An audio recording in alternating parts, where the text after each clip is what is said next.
Hello class 10th। तो आ गए हैं exercise number 3.1 chapter number 3 pair of linear equations in two variable का question लेके, जो कि फर्स्ट क्वेश्चन का क्वेश्चन नंबर 2 है। ठीक है, जिसको आपको ग्राफिकली मेथड से करना है। तो इसका आज बहुत बढ़िया सा तरीका देने वाला हूँ जो कि आप कभी नहीं भूलोगे और बहुत ईजी है और बहुत ईजिली रिप्रेजेंट करोगे, एक्यूरेसी के साथ आंसर आएगा आपका। क्लियर है? तो एक एक चीज को ध्यान से समझना। ठीक है, 5 पेंसिल्स एंड 7 पेन्स टुगेदर। क्या बोला है कि 5 पेंसिल और 7 पेन है साथ में, एक साथ।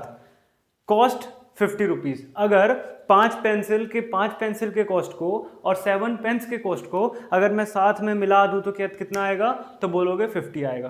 क्लियर है? 50 रुपीज के बराबर आएगा। वहीं पे whereas 7 pencil and 5 pens का जो कॉस्ट है वो कितना आएगा? 46। वही बोल रहा है कि वहीं दूसरी तरफ अगर मैं 7 पेंसिल के कॉस्ट को और 5 पेन्स के कॉस्ट को जोड़ दूं तो कितना आएगा?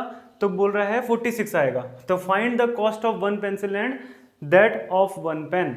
तो आपको क्या फाइंड करना है कि एक पेन का कॉस्ट फाइंड करना है और एक पेंसिल का कॉस्ट फाइंड करना है। ठीक है, तो आइए जरा सबसे पहले दो इक्वेशन फॉर्म करते हैं, है ना, अकॉर्डिंगली टू क्वेश्चन। अब देखिएगा, सबसे पहले आप क्या बोल रहे हो कि हमें पेंसिल्स और पेन का तो रेट पता ही नहीं है, हमें पेंसिल और पेन का तो दाम पता ही नहीं है कि कितने में हमने खरीदे थे। तो सबसे पहले आप बोलोगे let the cost of pencil and pen be x and y respectively.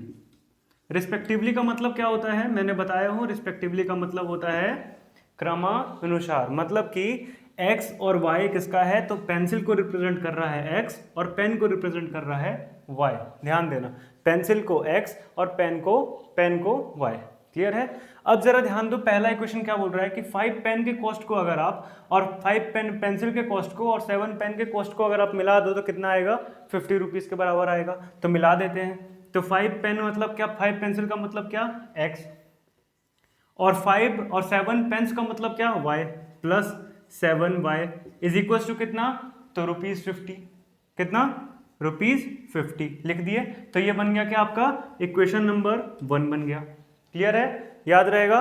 बहुत बढ़िया। अब देखिए नेक्स्ट बोल रहा है whereas 7 pencils and 5 pens together are as 46 rupees. अगर मैं 7 पेंसिल्स मतलब 7 पेंसिल्स का मतलब क्या? x, 7x और प्लस में 5 पेन्स का मतलब क्या? y। क्लियर है? तो 5y को अगर मैं मिला दूं, जोड़ दूं, तो कितना आ रहा है मेरा आंसर? 46 रुपीज के बराबर आ रहा है। और ये बन गया आपका इक्वेशन नंबर 2। समझ में आया इतना? बहुत इजी सा था और बहुत बहुत टुच्ची सी लैंग्वेज लिखी हुई थी, बहुत आसान सा लैंग्वेज लिखा हुआ था, है ना। जरा ध्यान से देखना यहाँ पे कि इसको ग्राफिकली रिप्रेजेंट करना है बेटा। इसको करने के बहुत सारे तरीके हैं। जैसे आपका हो गया एलिमिनेशन मेथड से भी सॉल्व कर सकते हो, सब्स्टिट्यूशन मेथड से भी कर सकते हो, क्रॉस मल्टीप्लिकेशन से भी कर सकते हो, और ग्राफिकल मेथड से भी अपन कर सकते हैं। तो जरा ध्यान देना अब यहाँ पे कि ग्राफिकल मेथड को करने का सबसे बेटर तरीका क्या है कि सबसे पहले x और y के कोऑर्डिनेट फाइंड कर लो, फिर फर्स्ट इक्वेशन का और सेकंड इक्वेशन का फाइंड कर लो। तो आते हैं हम अब यहाँ पे लिखते हैं कि finding values of x and y। Clear? तो एक बॉक्स बना लेना है और यहाँ पे लिख दीजिए इन इक्वेशन 1। क्लियर? इक्वेशन 1 में फाइंड कर रहे हैं, फिर 2 में फाइंड करेंगे। ठीक है, तो यहाँ पे x लिखना, यहाँ पे y लिखना। ठीक है, बस 3 रो 3 कॉलम, 2 रो और 3 कॉलम का आपको एक बॉक्स बनाना है। ठीक है, अब जरा ध्यान देना यहाँ पे कि अगर मैं x की वैल्यू 0 रख दूं, किसकी वैल्यू 0 रख रहा हूं? तो बोलोगे x की वैल्यू। इक्वेशन नंबर 1 में अगर मैं x की वैल्यू 0 रख दूं तो क्या आंसर आएगा? तो बोलोगे 7y इज इक्वल टू 50। मतलब 5 इंटू 0 हो गया ना, तो 5 इंटू 0 क्या हो गया? 0 हो गया। तो y की वैल्यू क्या आ जाएगी? 50/7। और 50/7 का मतलब क्या होता है? तो बोलोगे कि डिवाइड देंगे तो कितना आएगा? तो 7 पॉइंट समथिंग 1 आएगा, है ना। 7.1 आएगा। पूरी तरह से डिवाइड नहीं हो रहा है, हम एक टर्म के बाद डिजिट, पॉइंट के बाद एक डिजिट ले रहे हैं बस। ठीक है, 7 पॉइंट कितना आ गया? 1 आ गया। क्लियर? अब नेक्स्ट में क्या करना है आपको कि x की वैल्यू 0 रखे हो ना, आप y की वैल्यू 0 रख दो। तो 0 रख दिए। अगर y की वैल्यू 0 रख रहे हैं तो देखते हैं x की वैल्यू क्या आ रही है। तो अगर मैं यहाँ पे y की वैल्यू 0 रख रहा हूँ तो ये पूरा का पूरा 0 हो गया। तो बोलोगे ये 0 हो गया इज इक्वल टू 50। तो y की वैल्यू यहाँ से 5x इज इक्वल टू कितना आ गया 50 आ गया, और x की वैल्यू क्या आ गई तो 50/5 आ गया, मतलब 10। x की वैल्यू कितनी आ गई 10। क्लियर? मतलब फर्स्ट वाले इक्वेशन में आपने x की भी वैल्यू फाइंड कर लिए, x की भी कोऑर्डिनेट फाइंड कर लिए और y के भी। बहुत बढ़िया। अब आते हैं नेक्स्ट वाले में, finding values of x and y in equation number 2। Clear है? फिर से वही स्टेप, बॉक्स बनाना है, 2 रो के होने चाहिए और 3 कॉलम। 3 कॉलम मतलब एक्स वाई यहाँ पे, और 2 वैल्यूज आएगी। अब देखिए कि अगर मैं x की वैल्यू 0 रख रहा हूँ तो देखते हैं कि y की वैल्यू क्या आएगी। क्वेश्चन नंबर 2 में x की वैल्यू मैंने क्या रख दिया 0, तो 7 × 0 और प्लस में 5y इज इक्वल टू क्या आ गया 46। ये पूरा टर्म तो 0 हो गया। क्लियर है? अब क्या आएगा y इज इक्वल टू 46/5। अब डिवाइड दीजिएगा कितना आएगा, 5 9 × 45 बचा 1 है ना, तो पॉइंट लगाए तो 0 हो गया वहां पे, और कितना आ गया 9.2। मतलब y की वैल्यू कितनी आ गई 9.2। क्लियर? y की वैल्यू कितनी आ गई 9.2। अब देखना जरा ध्यान से कि अगर मैं y की वैल्यू 0 रख दूं, किसकी वैल्यू y की वैल्यू, तो x की वैल्यू क्या आएगी वो देखना है यहाँ पे।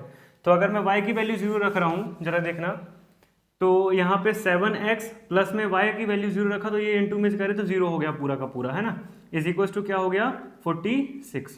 क्लियर?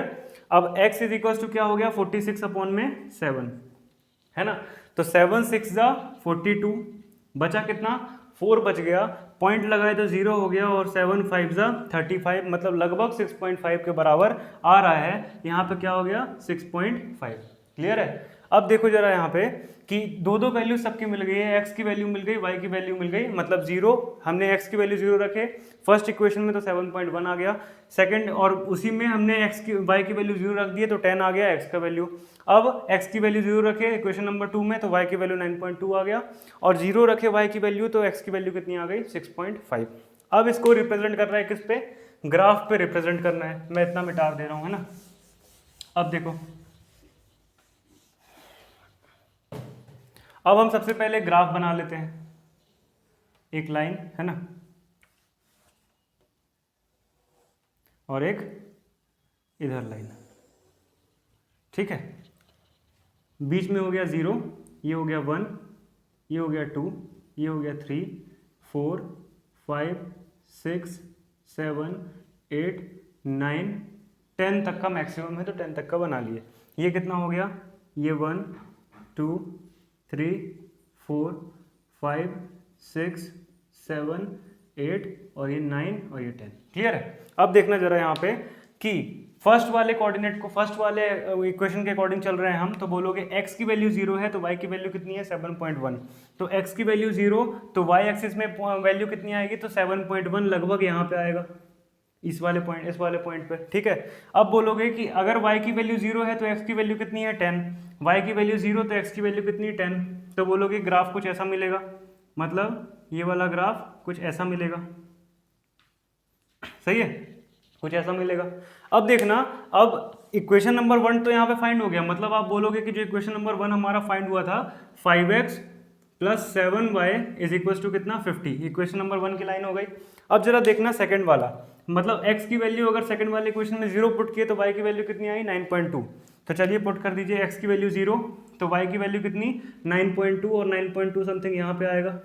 आप जब ग्राफ में करोगे ना तो बहुत एक्यूरेसी के साथ आंसर आएगा इसके अकॉर्डिंग, ठीक है। अब देखो कि y की वैल्यू कितनी आ गई 9.2, अब अगर y की वैल्यू 0 रखा तो x की वैल्यू कितनी है 6.5, मतलब लगभग यहाँ पे। क्लियर है? तो ये ग्राफ कुछ ऐसा बनेगा इधर, सही है, कुछ इधर बनेगा, ठीक है। अब देखो जरा यहाँ पे कि जब आप मिलाओगे ना वहां पे, जब अपने ग्राफ कॉपी में करोगे, ग्राफ पेज में करोगे, तो यहाँ पे ये 5 आएगा और यहाँ पे आएगा क्या ये 3, ठीक है, ये 3, मतलब कि आप जानते हो कोऑर्डिनेट कैसा हो, ये दोनों के लिए इंटरसेक्टिंग पॉइंट क्या है ये वाला। अब आप इसको कोऑर्डिनेट को नाम कैसे दोगे, तो बोलोगे, जरा ध्यान समझना कि इसको बोलोगे कि सबसे पहले हम लिखते हैं x एक्सिस और फिर लिखते हैं y एक्सिस, है ना, जिसको एब्सिस का और ऑर्डिनेट बोलते हैं। तो हम यहाँ पे बोलेंगे कि x एक्सिस में जो वैल्यू है वो 3 है और y एक्सिस में जो वैल्यू है वो क्या है 5 है। तो इसका मतलब मुझे x का वैल्यू और y का वैल्यू मिल चुका है। x इज इक्वल टू कितना आ गया 3 और y इज इक्वल टू कितनी वैल्यू आ गई 5। इसका मतलब कि कॉस्ट ऑफ 1 पेंसिल कितना आ गया 3 रुपीज़ और कॉस्ट ऑफ 1 पेन कितना आ गया 5 रुपीज़। अब अगर अभी भी आपको वैल्यू चेक करना है तो जरा इक्वेशन बना के देख लो। तो सबसे पहली इक्वेशन थी 5x + 7y is equals to 50। Clear है, इज इक्वल्स टू 50। तो अगर मैं वैल्यू पुट करूंगा तो आंसर मेरा बिल्कुल बराबर आना चाहिए। तो देखते हैं करके x की वैल्यू कितनी है 3, तो पुट कर दीजिए तो 5 × 3 हो जाएगा। और प्लस में y की वैल्यू कितनी है 5, तो 7 × 5 इज इक्वल टू 50 आना चाहिए, है ना। LHS RHS के बराबर आना चाहिए। तो 5 × 3 कितना हो गया 15 और प्लस में 35 इज इक्वल टू 50।